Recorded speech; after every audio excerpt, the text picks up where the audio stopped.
date and maple cream bars.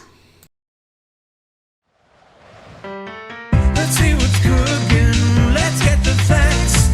Let's see what's cooking. It's time for Yo-Yo Max 12. Hello everyone, starting off with a medium-sized saucepan. It's on the stove, but the heat's not turned on yet. We're going to put in that pan 3/4 of a cup of firmly packed brown sugar, 1.5 cups of finely chopped dates. And what I do with my dates, I take a pair of scissors and I just snip them with a pair of clean scissors instead of using a knife. It can be a little bit easier that way.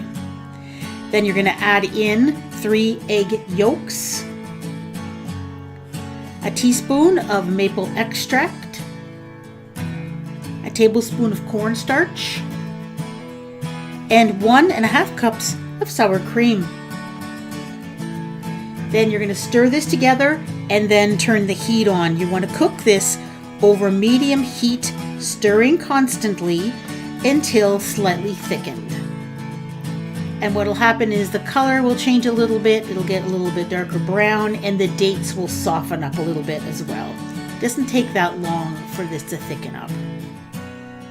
Just keep a close eye on it because the bottom will burn if the heat's too high.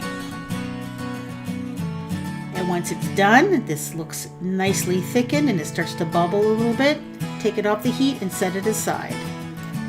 Now we're going to make the base and the topping.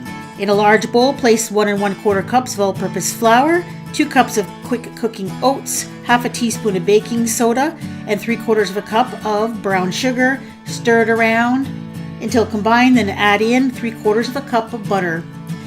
I use salted butter. Cut the butter in either with a spoon or a couple of butter knives or with your fingers until it's like coarse crumbs.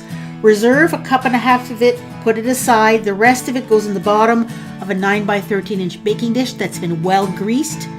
Pat it down a little bit and put it in a 350 degree oven for about 10 minutes.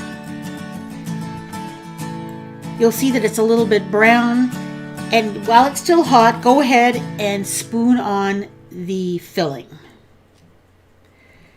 Plunk it right on top and then just spread it around so that it's nice and even. Just be gentle because you don't want to disturb that bottom layer too much. And then you're going to sprinkle on the reserved topping. Sprinkle it on and then just spread it around a little bit so that the entire surface is covered. Now you're going to bake an additional 30 minutes or until light golden brown and set. And then the recipe suggests you let it cool for an hour or until completely cooled until you cut it into bars. And there it is.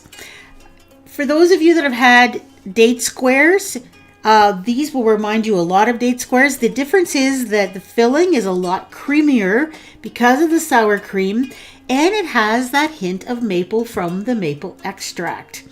So very interesting bar. The combination of maple and date actually goes quite well together.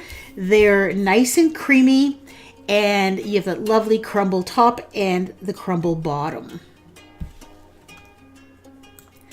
Both my husband and my son tell me they like this recipe when they tried it, but they still prefer my tried and true date square recipe that was passed down to me by my mother and that I make quite often. So here it is on your screen right now. It's an old recipe video that I put up many, many years ago, but it is a tried and true recipe for date square that you will love. And it's the one my mother used to make all the time, so it holds a very special place in my heart. Thank you so much for watching.